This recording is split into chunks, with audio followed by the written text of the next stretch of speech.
NA 198 ते people's party के नामज़द उम्मीदवार सरदार ख़ालिद अहमद लुंड चयो आहे त पीपुल्स पार्टी समूरी सिंध जियां घोटकी में भी क्लीन स्वीप कंदी। आवाम की खिदमत अॻु भी कई है, हाणे भी कंदासीं। बिरादरी तकरारनि के खात्मे लाइ जाखुड़ी जारी रहंदी।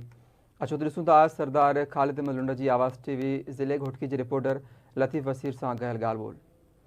जी बिल्कुल, घोटकी ज़िले अंदर चूंड सरगर्मियों इंतहाई अरूज ते पहुतल आहिनि। हिन वक़्तु असीं क़ौमी असैम्बली तक 198 जो उम्मीदवार मीर ख़ालिद ख़ान लुंड सां ख़ासि तौर ते मीरपुर ढेरकी उबाड़ो चूंड सरगर्मियुनि जे हवाले सां ॻाल्हि ॿोल कंदासीं। मीर साहब वॾी महिरबानी, आवाज़ टीवी खे टाइम ॾिनो। मीर साहब, चूंड सरगर्मियूं कीअं पिया ॾिसो? वॾी महिरबानी लतीफ़ साईं तव्हांजी कि तव्हां असांखे इंटरव्यू था वठो आवाज़ टीवी जे लाइ। इंतख़ाबी सरगर्मी इंशाअल्लाह ताला पीपल्स पार्टी कामयाब थींदी। पूरो ज़िलो इंशाअल्लाह ताला असां खटंदासीं, कोई अहिड़ी ॻाल्हि ई कोन्हे। बिल्कुलु ज़िलो पीपल्स पार्टी जो आहे, खटंदासीं पीपल्स पार्टी जो, कोई ॻाल्हि ई कोन्हे, कोई मसइलो कोन्हे। जेकॾहिं हुन सां गॾु जेको ॿियो कैंडिडेट आहे, हुन तव्हांजे ख़िलाफ़ु जेकॾहिं फार्म भरियो आहे, जेकॾहिं हू हथु खणे फार्म तां, छा कुझु लचक अची सघे थी? हाणे त मिसाल जी ॻाल्हि, इलेक्शन अचण वारी आहे हफ़्ते खां पोइ।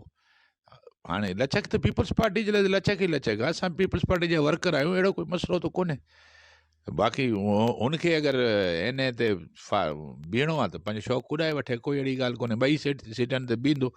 अगरि उहो लीडर थियणु चाहे थो त पोइ बेशक 2 सीटनि ते बीह रहे, असांखे कोई इतराज़ अहिड़ी ॻाल्हि कोन्हे। असांजो बाटियो आहे, साईं आहे असांजो। मीर साहब, ॿियो इहो त ख़ासि तौर ते अवां वक़्तनि ब वक़्तनि हिन तक ते चूंड भरिया आहियो, हिन ज़िले जी अवाम बि अव्हांखे वोट ॾेई आला ऐवननि ते पहुचा थी। हींअर ताज़ो 5 साल अव्हां हिते हिन तक ते MNA हुया हुए।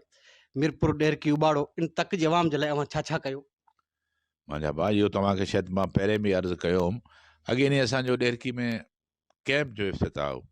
कैंप जे इफ़्तिताह में असांजो तव्हां ॾिठो हूंदो उहे प्रोग्राम, या तव्हांखे चओ त मां मोकिले ॾियां, त उहो जलसे में तब्दील थी वियो। सिर्फ़ु कैंप जो हिकिड़ो रिबन कटणो हुयो, उहो जलसो नुमा थी वियो। इहा ख़िदमत आहे त असां जलसो थी वियो न, ईअं केरु कंहिं न ईंदो आहे। तव्हां वटि अॻे ॾींहुं असां बाक़ाइदे TV ते इहो स्क्रीन ते सॼो असां पंहिंजी तरक़ियाती कमु उते ढेरकी में हलायासीं। मुंहिंजा भाई, अहिड़ी कोई ॻाल्हि कोन्हे। इंशाअल्लाह ताला कमनि जे ज़ोर ते, पार्टी जे टिकट ते इंशाअल्लाह असां इलेक्शन असांजे फेवर में मौला कंदो वेंदी, कोई मसइलो कोन्हे, कोई अहिड़ी ॻाल्हि कोन्हे। अल्लाह मालिक। मीर साहब, ॿियो सवाल हूंदो त हिन वक़्तु 2 तकनी जेके दिलचस्प नी, सूबाई तक PS 18, सूबाई तक PS 19।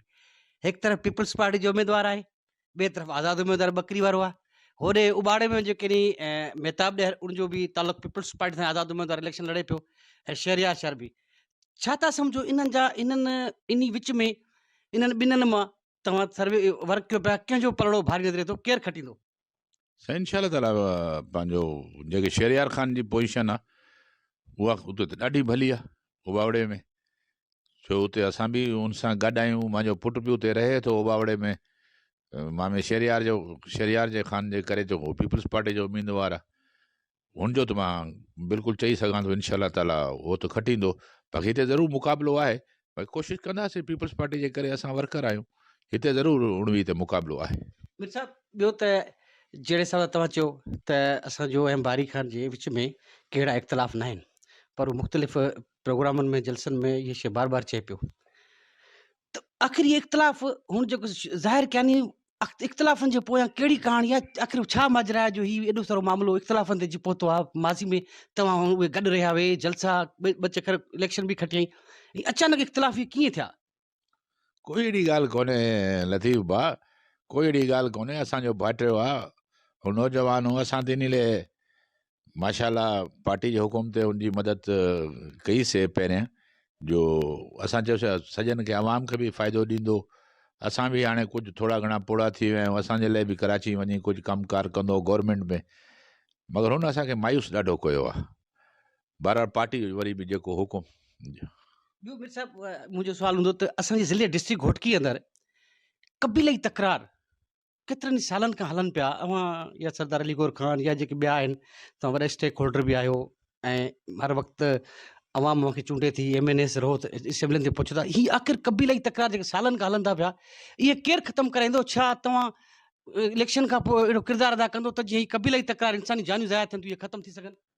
साईं, तव्हां इलेक्शन खां पोइ चओ था, त असां त कई सालनि खां अली गौर ख़ान सरदार मार साहब हुजे या असां हुजूं या ॿियो बि जेके शरीफ़ हिते आहिनि, हर कंहिंजी कोशिशि अॼु खां वठी कई सालनि खां असां कयूं था त इंसानी जानूं ज़ाया न थियनि। इहे तकरार हमेशह ख़तमु थियणु खपनि। असांजी त हमेशह कोशिशि आहे, तव्हां चओ था इलेक्शन खां पोइ, मगर असां चऊं था पहिरीं असां कोशिशि कयूं था कई सालनि खां वठी।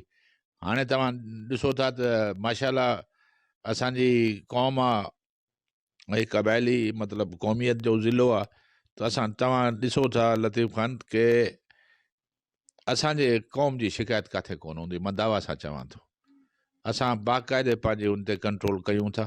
ऐं मां सॼनि सरदारनि खे अर्ज़ु कंदुसि त हर कोई पंहिंजी पंहिंजी क़ौम ते कंट्रोल करे, ना त कानून जो दरवाज़ा खटखटाए। अहिड़ी कोई ॻाल्हि कोन्हे, असांजी कोशिशि आहे हमेशह।